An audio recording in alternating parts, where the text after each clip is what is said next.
我们看公务法，快回家了，快回家了，再一下下，你们要耐得住，可能会比较无聊，比较枯燥一点了。不过我说过很多事情很难讲，有时候我突然无缘无故讲的，他不莫名其妙今年就会考了，很难说咯。不会出这种问题，但反正就是说听过有，一定不会一点重要性都没有的，我不会花时间跟你讲了。所以我要讲的就是表示考试还是有命题可能性的，你就要注意。什么叫公务？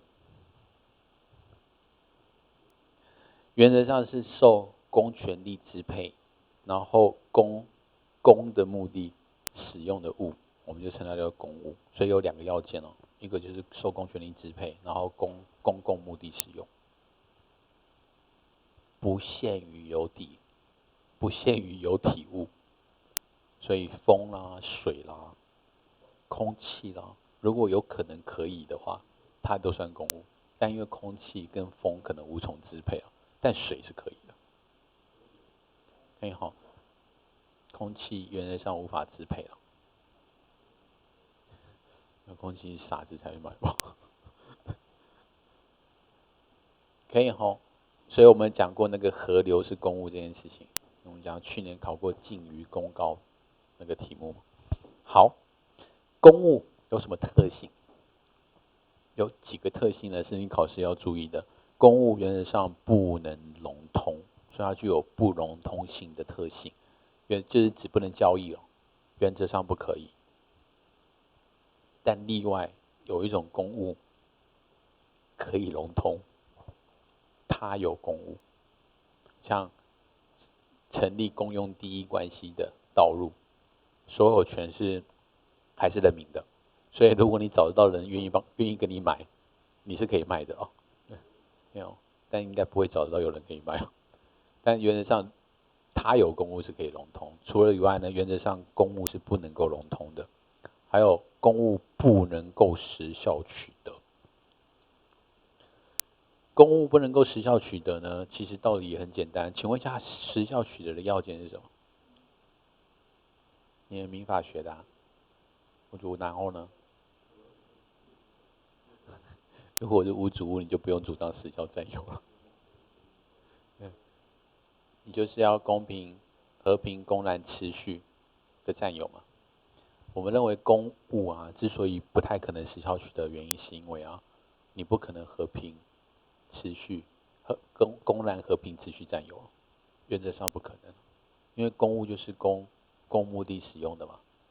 那你公共目的使用，你占有，然后你不让人家用，你可以和平持续很长的一段时间，说实在不太可能。可以听得懂吼，所以公务原则上呢没有办法符合时效取得的一个要件。公务原则上不可以强制执行，原则上不行。例外情下可以，这是你们强制执行法上的规定。不妨碍公用目的的话，公务例外可以强制执行。但如果会妨碍到公用目的的话，公务原则上是不可以强制执行的。可以吗？公务原则上不能征收。那不能征收其实不是本质上不能哦，而是你没有必要征收了。因为如果是公务的话，你们行政机关就拨用就好了，你不需要用到征收。你用一样的人的钱，就是钱你只是左手并右手嘛。比如说内政部去征收，比如交通部去征收内政部所有的土地，那也是交通部拿他这个中央公法人的钱去买内政部的土地，去征收内政部的土地，钱还不是回到同样的中央公法人。所以这时候没有必要，你就拨用就好了。中央对地方就有可能，OK，因为他们是两个不同的行政法人，而不是两个不同的公法人，那就有可能。所以其实讲例外的情形，就是让所有权不在同一个人手上的时候，让他有公务就是用例外的情形。刚刚讲的土地成立公共第一关系，那是可以征收的，而且理论上你应该要征收了，还要给予损失补偿的费用吗？可以吗？我举个例子来讲，甲市政府呢拥有一块土地，那这一块土地上面呢有3栋甲市政府新建的公务员宿舍，然后有1栋呢是私人的建物，因为很久很久以前，那个私人在那边盖房子的时候，他不知道这是公有土地，所以他这个私人建物已经在那边存在20年了。没问题。所以假设案例事实长这个样子，请问一下，乙可否时效取得地上权？公务跟卧蚕是有点可能不太一样，但我已经跟你讲公务的定义了。国有财产比较广一点，公务的范围比较狭一点。那总而言之，公务就是受公权力支配、公共目的使用的物，就叫公务。它可不可以时效取得？不可以，不可以就是我刚刚讲的嘛。原则上，公务是不能够时效取得的，因为你不太可能和平、持续、公然的一个占有了。懂问题？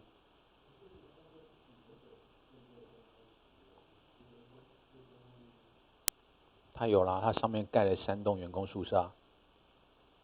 盖员工宿舍不是公共目的使用吗？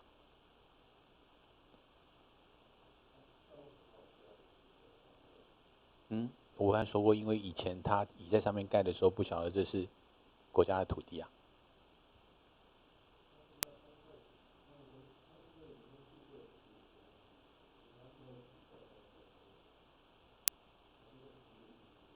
就是同一块地，对。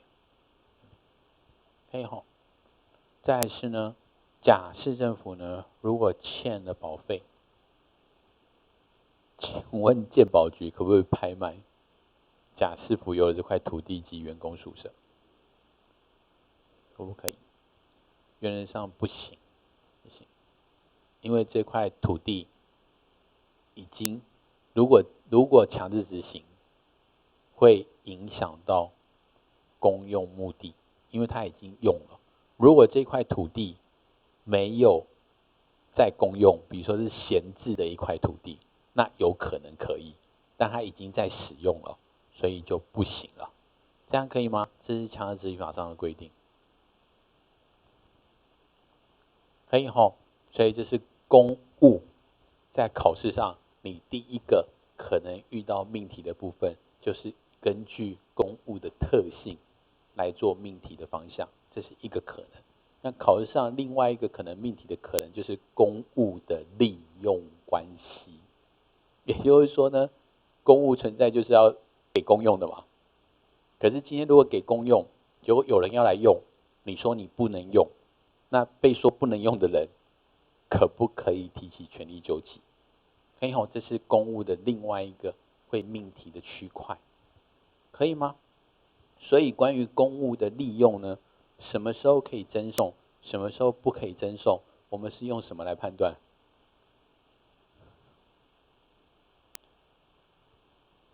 我们有个名词你很熟悉哦，就是如果你对那个公务存在依赖利用关系的话，你就可以赠送；如果没有存在依赖利用关系，只是个一般利用关系的话，这时候你就不可以嘛，对不对？那个依赖跟一般利用关系就是判断你的主观公权力存不存在，可以吼。所以呢，我们考题曾经出现过，比如说归道路这个公务的利用关系，所以我们会谈到一个道路利用的沿线居民权，那就是因为它存在依赖利用关系，可不可以理解？